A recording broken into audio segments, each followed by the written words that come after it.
Good evening everyone, welcome back to my channel. जैसा कि हमने स्टार्ट किया है HP PGT पेपर 2 में जो आपको बीएड पार्ट आना है उसका MCQ सीरीज़। टोटल हम 500 प्लस MCQ करेंगे, जिसके ऑलरेडी कुछ लेक्चर हम कर भी चुके हैं, वो नहीं देखे वो तो देख लीजिए। ये जो क्वेश्चंस रहेंगे MCQ रहेंगे टोटली मिसलेनियस रहेंगे, बट अगर आप टॉपिक वाइज ये जो इन्होंने सिलेबस दे रखा है उसको पढ़ना चाहते हैं तो वो मैंने थ्योरी पार्ट भी बना रखा है जिसमें हमने सिर्फ टॉपिक को डिस्कस किया है, वो भी ज़रूर देख लें। उसका लिंक जो है मैं डिस्क्रिप्शन में शेयर कर दूँगी। और ये जो अगर आपको MCQ के PDF वगैरह चाहिए होंगे तो टेलीग्राम चैनल पर जाकर वो भी आपको मिल सकता है, वहाँ पर भी चैनल को सब्सक्राइब कर दें, उसका लिंक भी मैं शेयर कर दूँ। ठीक है, तो चलिए स्टार्ट करते हैं। फर्स्ट क्वेश्चन है, knowledge originated from which language. जो नॉलेज है ज्ञान की उत्पत्ति किस भाषा से हुई है, लैटिन, ग्रीक, फ्रेंच या नन। तो मैक्सिमम जो भी वर्ड आते हैं वो ग्रीक या लैटिन भाषा से ही उत्पन्न हुए हैं। तो नॉलेज के बारे में अगर बात करें, इसकी जो उत्पत्ति है वो ग्रीक भाषा से हुई है। चैनल को अभी तक सब्सक्राइब नहीं किया है, चैनल को सब्सक्राइब कर दें और वीडियो अच्छी लगती है तो वीडियो को लाइक भी ज़रूर किया करें, क्योंकि इसी से मुझे मोटिवेशन मिलता है। नॉलेज इज़ ज्ञान है। नॉलेज क्या होता है, इनफाइनाइट होता है, अनंत है, या डायनेमिक, कॉन्टिन्यूस, एवर एक्सपेंडिंग है, बोथ है, नन है। तो नॉलेज के बारे में अगर हम बात करें, नॉलेज आपको पता है इनफाइनाइट अनंत होता है, गतिशील रहता है, निरंतर चलता रहता है, बदला भी से जा सकता है ना। तो दोनों ही होगा, इसका आंसर बी आ जाएगा। नेक्स्ट है, which of the following theory of personality is an example of trait theory. Personality की अलग अलग थ्योरीज हम पढ़ते हैं, जिसमें से एक ट्रेट थ्योरी गुण का सिद्धांत पढ़ते हैं, जो किसने दिया है, एलपोर्ट ने दिया है। एलपोर्ट ने 3 टाइप बताए पर्सनैलिटी के ट्रेट पे बेसिस पे।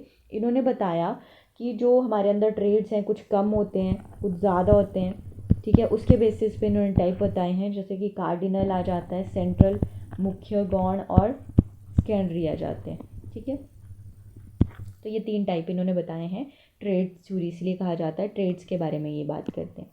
नेक्स्ट है, which of the following can not be included under the concept of personality.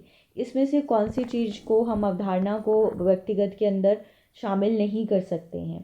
जिस तरह से कोई व्यक्ति वॉक करता है, डिसीज़न लेता है, बात करता है, एक्ट करता है, तो किस तरह से आप बात करते हो, एक्ट करते हो, डिसीज़न लेते हो, ये सब कुछ आपकी जो पर्सनैलिटी है उसी का हिस्सा है। बट किस तरह से आप बात करते हो ये नहीं आएगा इसमें, तो राइट आंसर आ जाएगा ए। नेक्स्ट है, which statement is wrong in the context of personality. व्यक्तित्व के संदर्भ में कौन सा कथन गलत है। क्या यूनिक स्पेसिफिक होती है, product of heredity and environment है, ये सबकॉन्शियस एंड अनकॉन्शियस बिहेवियर है, या फिर limited only to the appearance of person. तो सिर्फ अपीयरेंस तक लिमिटेड नहीं होती है, ये बात आपको पता है ना। तो इसका राइट आंसर डी आ जाएगा। नेक्स्ट है, which of the following type of personality is known as coronary heart disease prone personality. 3 type personality के पढ़ते हैं, type A, type B, type C, type D. इसमें से जो टाइप ए है वो रिलेटेड है क्रोनरी हार्ट डिजीज से। टाइप ए पर्सनैलिटी के लोग कैसे होते हैं, इम्पेशेंस होते हैं, कॉम्पिटिटिव होते हैं, अचीवमेंट ओरिएंटेड होते हैं, फ्रस्ट्रेशन भी होता है थोड़ा बहुत। जबकि टाइप बी के इनका टोटली अपोजिट होता है, मतलब लेस कॉम्पिटिटिव, पेशेंस है ना, लेस फ्रस्ट्रेशन। जबकि टाइप सी के जो लोग होते हैं वो कंसिस्टेंट होते हैं, काम, क्रिएटिव, कोऑपरेटिव टाइप के होते हैं। और टाइप डी के शाई होते हैं, सेल्फ डाउट इनको बहुत रहता है, अवॉइडेंस होता है इनमें, एंग्जाइटी होता है। ये सारा कुछ आपने याद रखना है, चारों टाइप और इनके जो गुण होते हैं। नेक्स्ट है, an aspirant trying to pass HP PGT exam but failed in test. कोई बच्चा है जो HP PGT का एग्ज़ाम पास करना चाहता है बट फेल हो गया। He used to say that he don't want to be a teacher. वो कहता है कि वो टीचर नहीं बनना चाहता। ये किसका एग्जाम्पल है, तो ये जो एग्जाम्पल आ जाता है ये रैशनलाइजेशन का, युक्तिकरण का एग्जाम्पल आ जाता है। अब यहाँ पे ये जो सब्लिमेशन, प्रोजेक्शन और आइडेंटिफिकेशन है, आपको ये भी याद रखना है ये क्या होते हैं। सब्लिमेशन, उदात्तीकरण की अगर हम बात करें, ये क्या होगा कि जब आप अपनी नेगेटिव जो एनर्जी है उसे पॉजिटिव एनर्जी में कन्वर्ट करते हो। मान लो आपको किसी पे गुस्सा आया है ना, तो उस गुस्से को आप घर के किसी काम में उतार रहे हो, निकाल रहे हो, है ना। तो वो क्या हो जाएगा, मतलब नेगेटिव एनर्जी को पॉजिटिव में लगाए, इसको कहेंगे हम सब्लिमेशन। जबकि प्रोजेक्शन में आप क्या करते हो, खुद का जो आपका फीलिंग है, इमोशन है, उसे दूसरे में ढूंढते या थोपते हो उस पर।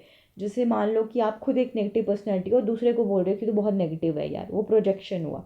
जबकि आइडेंटिफिकेशन होगा अचेतन, अनकॉन्शियस मन से आप दूसरे के बिहेवियर को अडेप्ट कर लेते हो, जैसे बच्चे करते हैं। अडल्ट से वो अनकॉन्शियसली चीज़ें सीख जाते हैं या हम दूसरों से सीख जाते हैं। ठीक है, नेक्स्ट है, student with high anxiety level and depression comes to a teacher for guidance, which of the following techniques will be appropriate in such a situation. उच्च चिंता स्तर और अवसाद से ग्रस्त एक छात्र मार्गदर्शन के लिए शिक्षक के पास आता है। ऐसी स्थिति में निम्नलिखित में से कौन सी तकनीक उपयुक्त होगी? क्या करोगे आप? Personality inventory drill, interview schedule, questionnaire या प्रोजेक्टिव। तो ऐसे केस में आप प्रोजेक्टिव टेस्ट का यूज़ करोगे।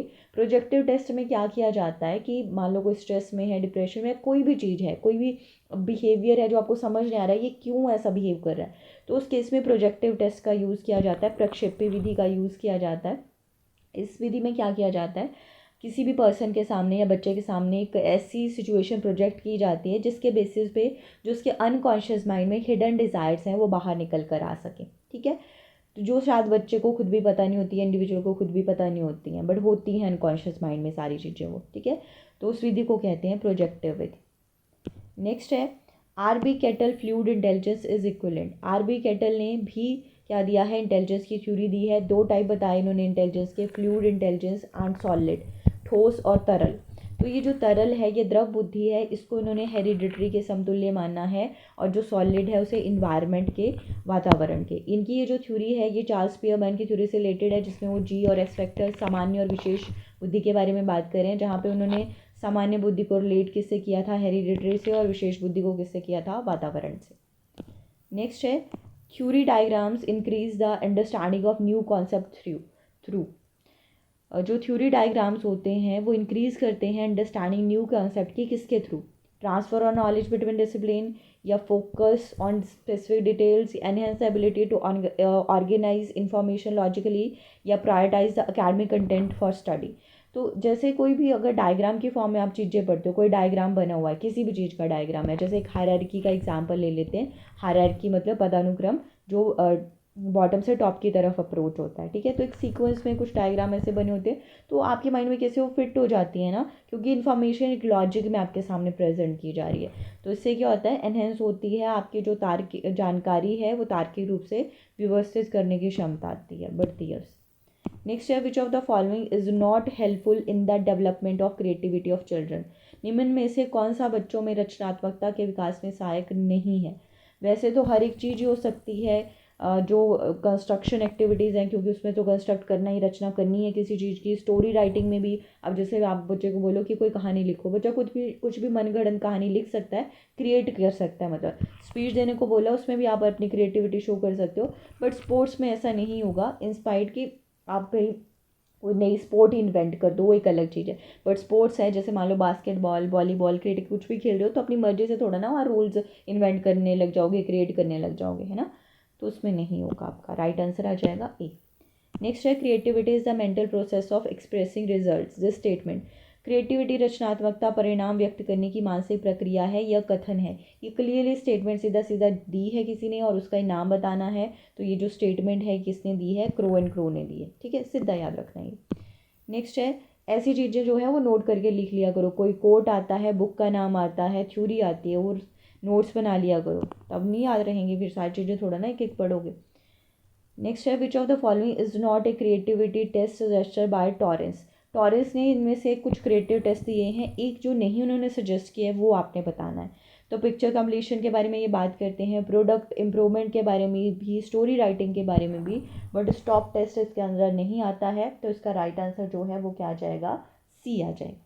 ठीक है, टॉरेंस कौन है, फादर ऑफ मॉडर्न क्रिएटिविटी जिन्हें कहा जाता है।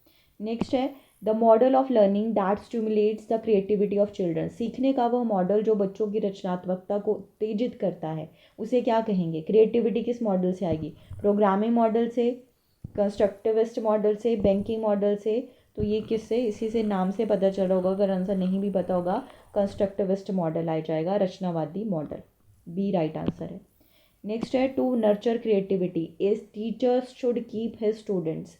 अगर रचनात्मकता को बढ़ावा देना चाहते हो तो एक शिक्षक को छात्रों को ध्यान रखना चाहिए कि इस बात का, रिवॉर्ड मोटिवेटेड रहें, वो गोल ओरिएंटेड रहें, वर्क फोकस रहें, या task oriented and goal centric रहें, क्या होना चाहिए? तो ऐसे केस में क्या होना चाहिए, बच्चों को गोल ओरिएंटेड होना चाहिए, लक्ष्य उन्मुख होना चाहिए, है ना। हमें गोल की तरफ उसे रखना चाहिए कि भाई ये गोल है, तो उससे क्रिएटिविटी नर्चर हो सकती है उसकी। बाकी तो फिर चीज़ें क्या हो जाती हैं, मटेरियलिस्टिक हो जाती हैं। नेक्स्ट है what is required for academic planning. इनमें से शैक्षणिक नियोजन के लिए क्या आवश्यक है। शैक्षणिक नियोजन के लिए आपने सीक्वेंस देख लेना है एक बार, ठीक है। विज़न होना चाहिए, मिशन होना चाहिए, प्रोग्राम होना चाहिए, प्रोग्राम की आउटकम होनी चाहिए, मेथड होना चाहिए, असेसमेंट होनी चाहिए, है ना। उसका राइट आंसर आ जाएगा बी। नेक्स्ट है the pillar of teaching are. अलग अलग पिलर हैं टीचिंग के, जिसमें करिकुलम भी आता है, इंस्ट्रक्शन भी आता है, असेसमेंट भी आता है। तो right answer all of the above. Next है which teacher behaviour helps in identifying an effective teacher. इस क्वेश्चन का जो आंसर है वो आप बताओगे कि कौन सा शिक्षक व्यवहार एक प्रभावी शिक्षक की पहचान करने में मदद करता है। Honesty, commitment, liking for professional excellence, या ensure student learning and understanding, या एक्सप्रेस सेटिस्फेक्शन। इसमें से इसका राइट आंसर क्या होगा 18 क्वेश्चन का। ये आपके लिए रहा क्वेश्चन, इसका आंसर बताएं।